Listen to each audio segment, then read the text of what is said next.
자, 9월 17일 금요일입니다. 출애굽기 16장 1절로 21절 말씀. 원래 저녁 식사를 하고 바로 옆에 있는 아주 예쁜 카페가 보여서 거기에 가서 하려고 그랬는데 밥을 딱 먹고 딱 나오니까 문을 닫았어요. 거기 원래는 10시까지로 되어 있는데 8시에 문을 닫은 것 같아요. 여튼 오늘 좀 일이 많아서 좀 늦게 합니다. 자, 출애굽기 16장 1절로 21절 말씀 보겠습니다. 이스라엘 자손의 온 회중이 엘림에서 떠나 엘림과 시내산 사이에 있는 신 광야에 이르니 애굽에서 나온 후 둘째 달 15일이라.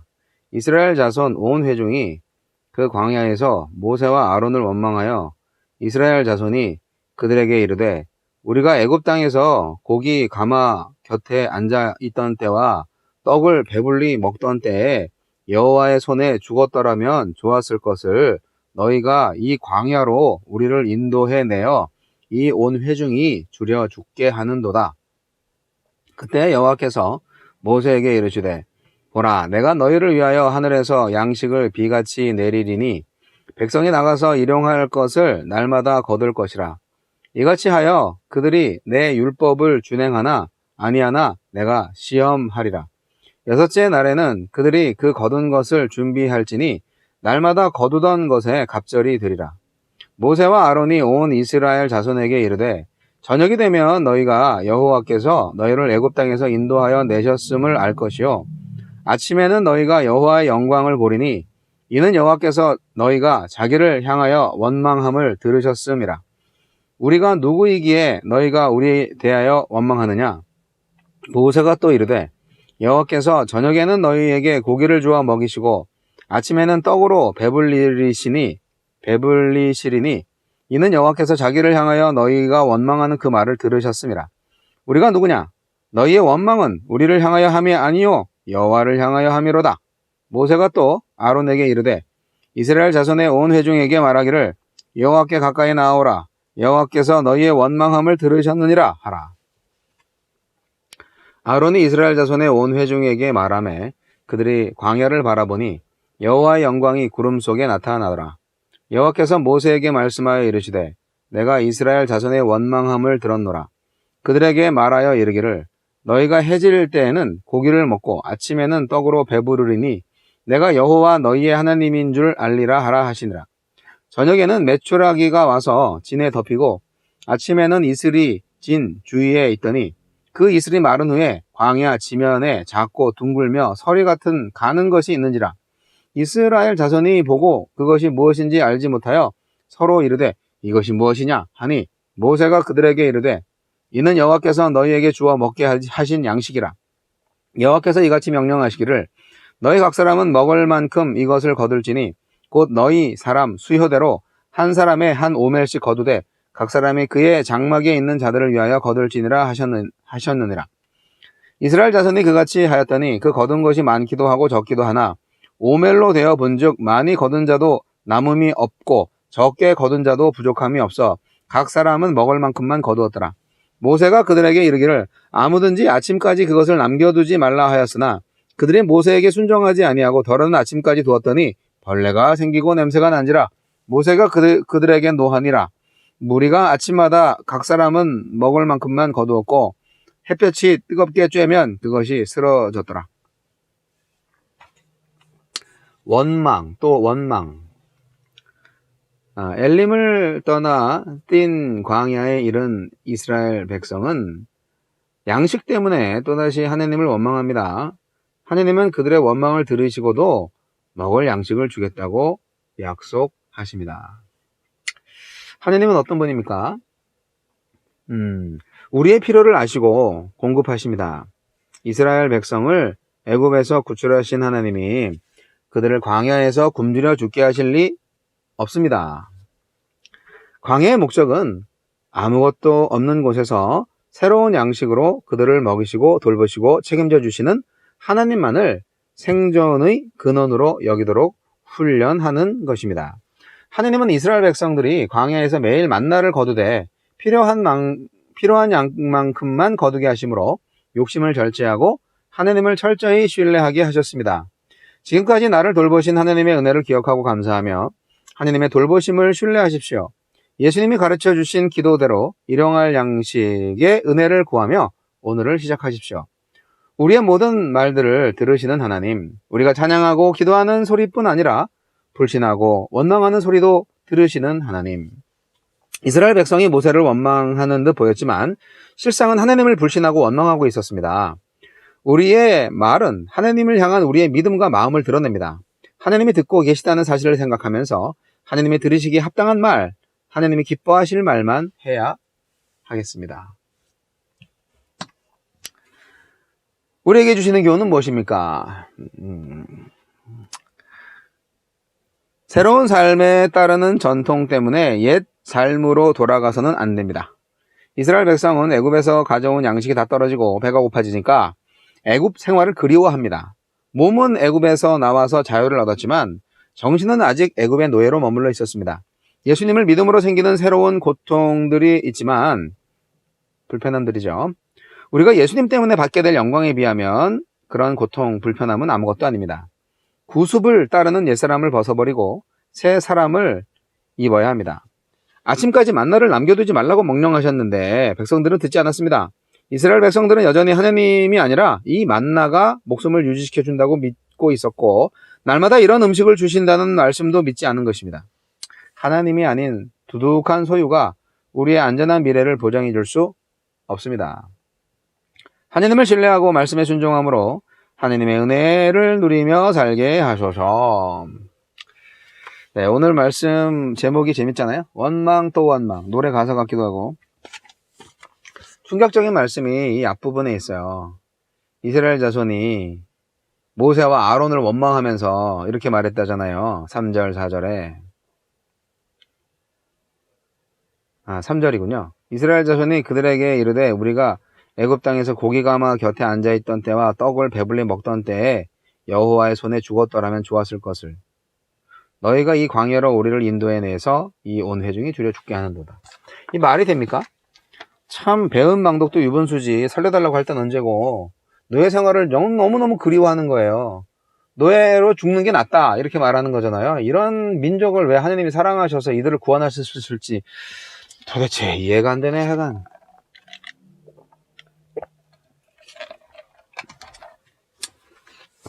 구원하신 이유가 있죠. 그것은 우리가 잘나서가 아니고 우리가 뭐 이뻐서가 아니고 하나님이 우리를 사랑하시기 때문이에요.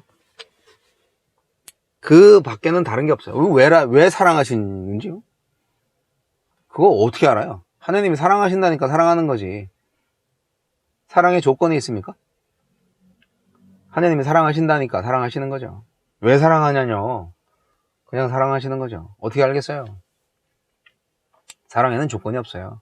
조건이 있는 사랑은 사랑이 아니죠. 하나님이 우리를 사랑하셨기 때문에 우리가 정말 천덕꾸러기였지만 우리를 구원하신 거예요.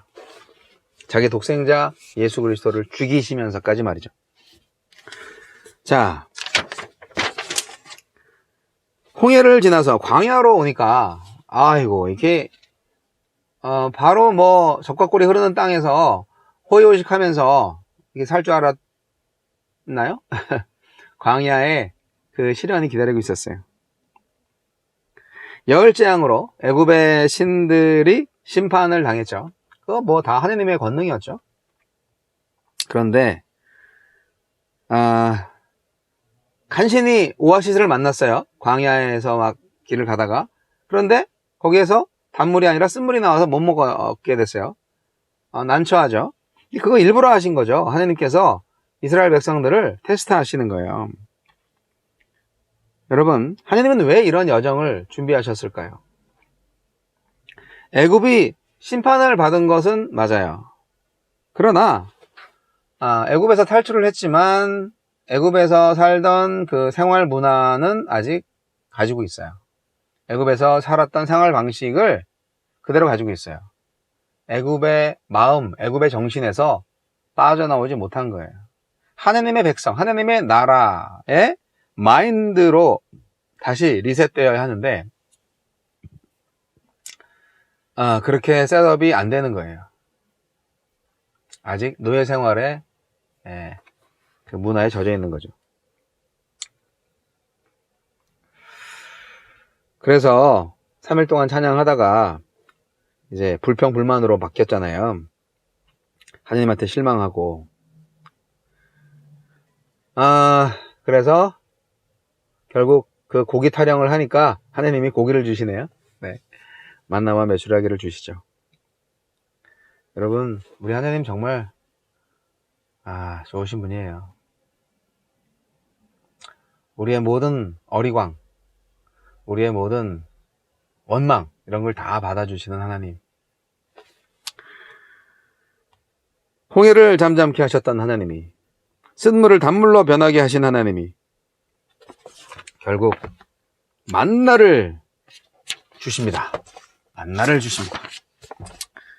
이 만나가 얼마나 귀중합니까? 아이고, 이것이 무엇일까? 만나요. 만나가 뭐긴 뭐예요? 만나가 만나지. 이게 뭐지? 뭔지도 모르고 그냥 먹는 거죠. 근데 하나님께서 만나를 주시는 법칙이 있어요. 차고 넘치게 주시지 않아요. 딱 맞게 주세요. 그래서 우리 그리스도인들은 사실 오늘 하루 입고 먹고 쓸 것만 있으면 충분해요. 그리고 내일은 또 내일 거를 하나님께서 채워주세요. 그래서 어떤 특별한 계획이 없는 한 우리가 예산을 세울 때 사실 하루하루 사는 게 성경적일 수 있습니다. 저축을 해서 요즘 잉여 자본이 충만한 자본주의 세계에 살고 있는데 그런 자본을 통하여서 사람들이 죄를 짓고 욕심을 부리고 그리고 불행해지죠. 하루하루 수확을 해서 먹고 살면 욕심도 없고 잉여 가치가 없기 때문에 그냥 또 다시 내일을 바라보면서 오늘을 즐겁게 사는. 그래서 저는 바보같이 왜 미래를 준비하지 않을까? 쟤네들은 왜 맨날 먹고 마시는 것만 좋아할까? 그렇게 미국 이민 생활에서 남미에서 올라오신 분들, 라티노 분들이 그렇게 파티를 좋아하고 주급 받아서 그렇게 막 파티하는데 소비를 하시고 그런 걸 보면서 얘기를 했던 적이 있어요. 쟤네들은 돈 모을 줄 몰라. 글쎄요, 그게 그분들의 문화죠. 혹자는 그분들이 스페인의 지배를 너무 많이 받아서 아무리 모아둬도 이제 힘 있는 사람들한테 자꾸 뺏기었기 때문에 모아도 희망이 없다. 그래서 그냥 캐세라 먹는 게 남는 거다. 노는 게 행복이다. 그래서 항상 그분들은 좀 기분이 좋아요. 가난하게 보이는데도 하여간 즐겁게 보여요. 자, 딴 얘기로 너무 많이 가는데 계획이 필요하죠. 이렇게 돈을 좀 모아서 뭐를 사고 뭐를 세우고 하는 건 필요하죠. 근데 그런 특별한 계획이 없는 한 우리가 하루하루 만나와 메추라기를 얻는 것이 하나님을 믿는 성도들의 어떤 패턴? 정상적인 패턴? 그래서 감사하는 마음을 좀 가지고 살았으면 좋겠다라는 생각이 듭니다. 자, 하나님은 이스라엘의 바람대로 아침에는 떡을 저녁에는 메추라기를 먹게 하셨죠. 딱 하루 분량만 주신 하나님을 잘 기억하세요. 딱 하루 분량. 차고 넘치도록 주시지 않으시는 하나님의 그 이유가 있어요. 그게 뭘까? 사람마다 다르겠지만 하늘에서 은혜로 공급되는 일용할 양식, 그 일용할 양식으로 누리는 여러분 되시길 바랍니다. 하나님은 여러분에게 사랑을 주시는 분입니다. 그리고 그 은혜를 제발 욕심으로 바꾸지 마세요. 그러면 만나에서 벌레가 생기고 썩는 냄새가 나옵니다. 예, 그게 이제 우리가 조심해야 될 부분입니다. 우리 만나와 메추라기 공동체가 되자고요. 성교적 교회 여러분.